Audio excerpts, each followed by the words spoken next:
Jazzcast Pros.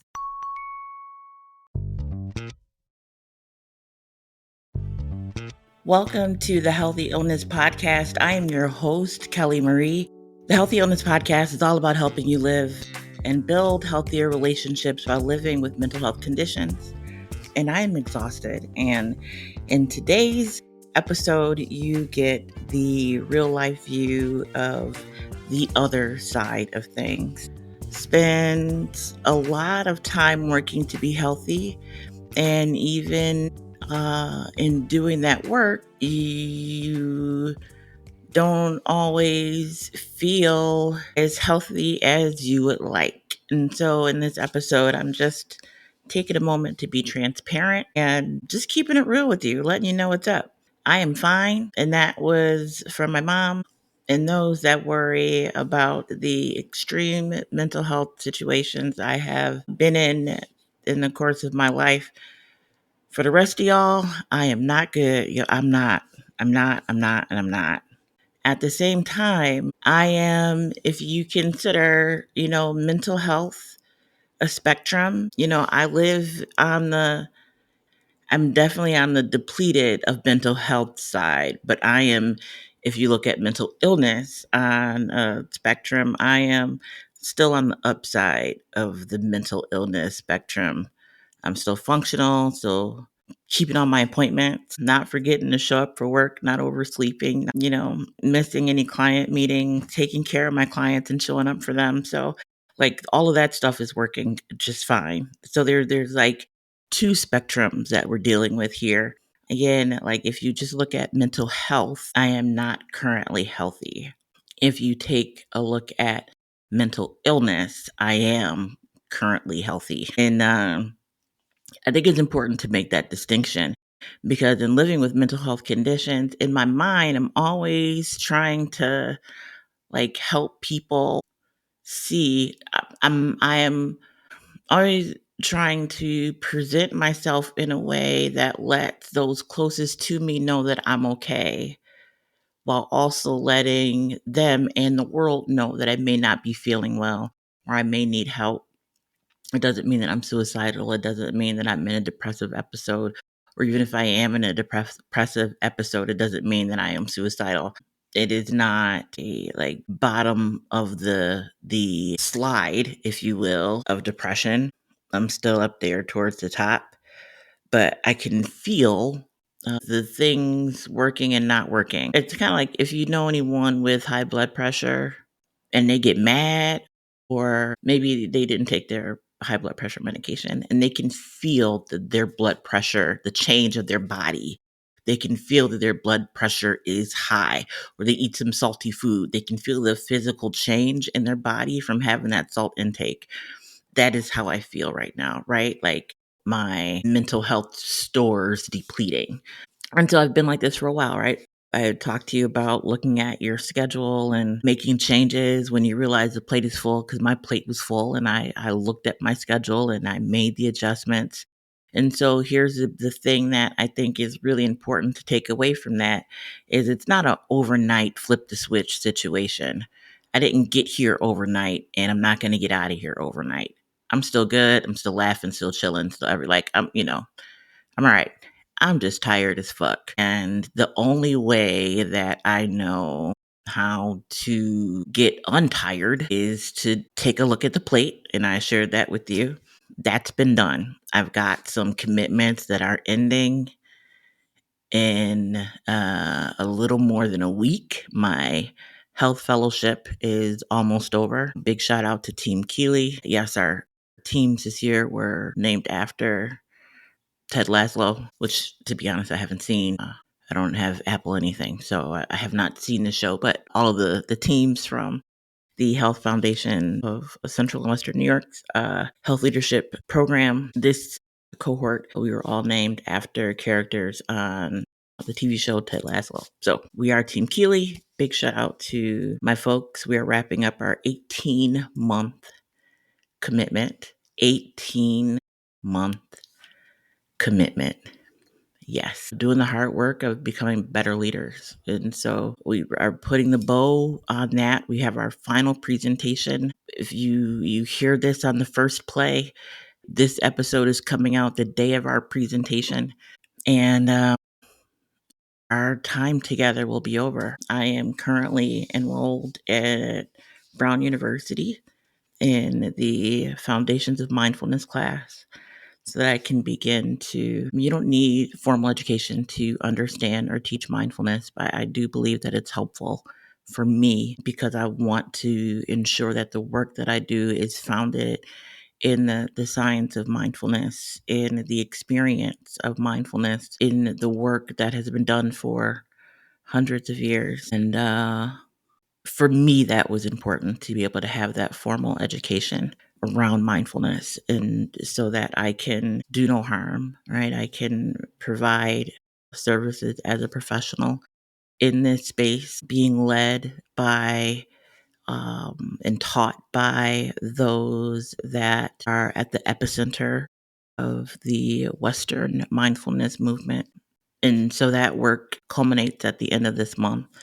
And so that's been a heavy lift. And in addition to the doula work, really expanding and taking off, I have several clients that are due in the next couple weeks, and I'm very, very excited for them. I also have a 9 to 5 job, and that work is heavy. And so it's just a lot on my plate. A lot of that is coming off of my plate, literally, as you're listening. It is dissolving. And so it takes time, though. It takes time because of one. It takes time. I'm going to get this sentence out for you. And it's so important that you hear me stumble through my words because even in this space, right? Like I have Jazz, and she goes through and she cleans everything up and makes the podcast sound great. But there are times where you need to hear the stumbles. You need to hear the fumbles. I'm really not a big stumbler or fumbler. I am a big get off track and start talking about the wrong stuff kind of person. Um, and so that is really where the cleaning up comes from, which is probably more difficult than taking out stumbles and fumbles. But that's just who I am as a person. I rarely stumble and fumble. So I do often go on side quests as I am doing right now. So let me bring it back to the topic of being in this space of exhaustion, being in this space of having done the steps and just waiting for my brain and body to catch up with the steps being taken. It is not a flip of a switch. I cannot stress that enough. Oftentimes people think that you take the pill or you go to that therapy session or you go to that mindfulness class, you go to that healing circle and you're supposed to come out fixed and healed. And that is a lie. And I think we do a disservice when we don't talk about these moments. Like when I say these moments, this moment that I'm in right now, I'm healthy, I'm fine. I've asked for help in the spaces that is appropriate. I have moved things off of my plate as necessary. I am taking my medication. I am taking my vitamins. I am stretching and doing my movements. I am doing my sitting practices. I'm doing the work, and it takes time to get back to center. It takes time to get back into that functioning space. And so give yourself some grace, man. If you are going through a thing and you've done all the things that you need to do in order to make it right, and still you're just not back at right. It takes time. There is no healed. There is only ever healing. And you go from healing to healing. As you grow and learn about yourself, hopefully you grow and learn that there is no endpoint to the growth and there's no endpoint to the learning. I will say what kind of fumbles me up or trips me up today is not what tripped me up yesterday. I still get tripped up, but it's not by the same stuff. And that's because I know to look out for those things, right?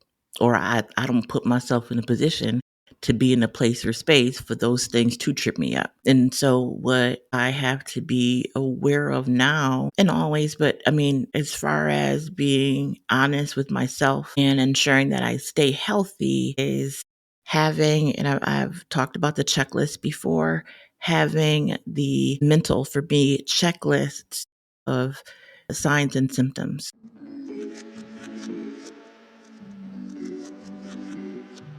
Signs are things that you see, you being you, not me, but you looking at me, you would be able to see signs of something not being right, something being off. Maybe I'm extra quiet, maybe I'm extra focused, a little more blunt and straight to the point. Like those are things I think people see when I am feeling the way that I am now in this place and space of working on getting back to center. And then the symptoms are the things that I feel. So, like the exhaustion that I feel, the fatigue that I feel, the tightness in my body. Those are things that I am experiencing because I am exhausted and tired that you don't see, but you know because I'm telling you about them.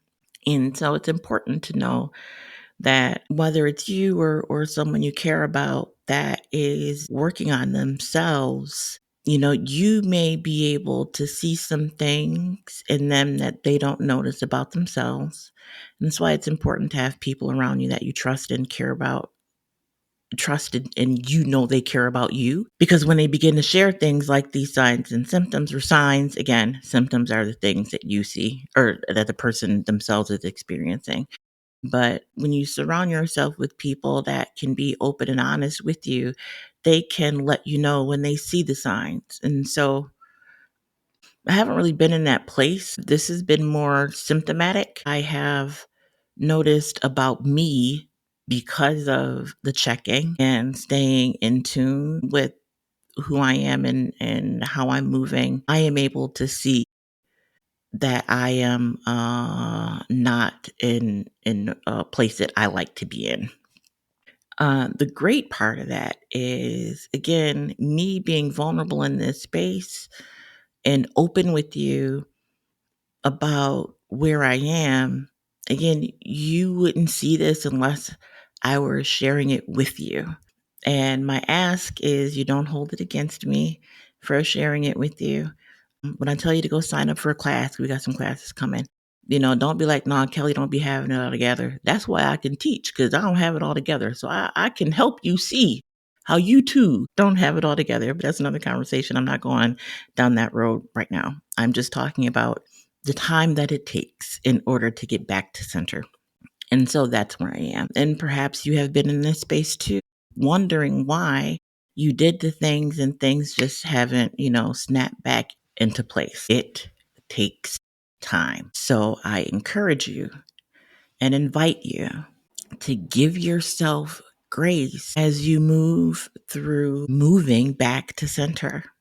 We are entering the holiday season, and the time is all messed up. We in the States, went back an hour. And so it's darker earlier. It's like pitch black at like 3 o'clock in the afternoon. That's what it feels like. Total exaggeration, but man, I swear it feels like it's pitch black at 3. And it snowed for the first time today in Buffalo. Winter is my jam. I'm about to get excited because winter is my jam. But I was not ready today. I'll tell you that much. And that is okay. I want to, just in the few moments that we have left, again, rewind the conversation back a little bit to encourage you to be patient and to trust the process and the work, to give yourself grace and give yourself space to heal. Give yourself space to let the work catch up to you. And if you love someone who is going through a time like this, man, give them grace and give yourself grace, because it is not without work to be in a relationship with someone who has mental health challenges. And when I say be in a relationship is any and everything. Friends and family, coworkers and colleagues, community member relationships, intimate relationships, so your partners and spouses and stuff. Like when I say in a relationship, that's what I'm talking about. All of the different people in which, you can be in a relationship with. If you know somebody, you're in a relationship with them. It may be a distant relationship, it may be a casual relationship. But I want you to get used to that word relationship because it don't mean that y'all intimate. A relationship is just two people that know each other. And what that means between the two people is what it means between the two people. Everything from, your local barista, I don't know, to the person that you lay with at night or some nights. A whole nother conversation. But be kind to yourself. Be kind to those that you know, because you don't even know if they're in a place trying to get back to themselves, trying to get back to center. You may only see the outside and not see the inside. Everything is not meant for you to know. Everything is not meant for you to see. And so with that, I would like to say that we have a couple guests coming. I'm in the scheduling process. I have 2 yeses, and so I'm just scheduling them. One is a friend of mine who's also in the health fellowship program, but she's an incredible human being. She is a veteran of our armed services and is a nurse practitioner psychiatric nurse practitioner. And she is going to come and we are going to talk about mental health and mental health for veterans and what that looks like, the challenges that people in the armed services face with regard to their mental health. And so we are going to have that conversation. And I don't talk much about my experiences as a child living through childhood sexual abuse, but I do speak in person about that time and the recovery process. And so I did some work with the Niagara County Child Advocacy Center and presented at their Safe at Home conference a couple of weeks ago. And so Shelley Hitzel, the executive director of the Child Advocacy Center of Niagara County, is going to be coming on the show to talk about the incredible work that is being done to keep children safe. And so big shout out to Melissa Archer. I don't think I said Melissa's name. She is the psychiatric nurse practitioner, entrepreneur, amazing human being, mom. We're going to have a good time having real conversations. And so we have those real conversations out like in real life out in the world, but she has agreed to come in and chat and give you some info on how to first of all, what to know when it comes to folks that have been in the military and what they kind of experience by way of mental health challenges. And then Shelley Hitzel will be on the podcast as well. If you're listening now, make sure you are liking, subscribing, and sharing Healthy Illness Podcast so that you will know when our next episode pops up. Listen, if you need someone to talk to, please dial 988. It is a call line where there are folks confidentially waiting 24 hours a day, 7 days a week to speak to you, to meet you right where you are at the point of your need. You are not alone, and there is someone who is waiting to help walk you through this moment that you find yourself in. So again, you can dial 988 for a confidential and free person to speak with. We'll be back in 7 days. Be the light.